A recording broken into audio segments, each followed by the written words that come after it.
Hey guys, and welcome to this video. In this video, I'm going to show you how to change your username in Windows 11. So let's get straight into it. So first, click on the search box at the bottom of your screen and type Control Panel and select it from the best match. So if the Control Panel window looks different, just go to the View by section at the top right and select Category from the drop-down menu. So now from here, click on Users Accounts and then select Change Account Type under it, like so. So if you have multiple accounts, choose the account you want to change the username for, and then click on the account, then click Change the account name here.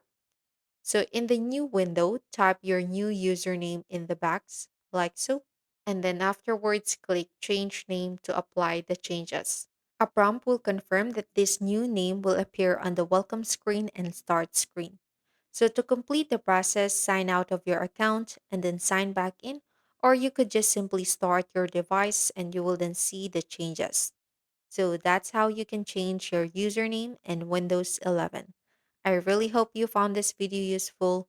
If you could give us a like and subscribe, we'd really appreciate it. Catch you guys in the next one.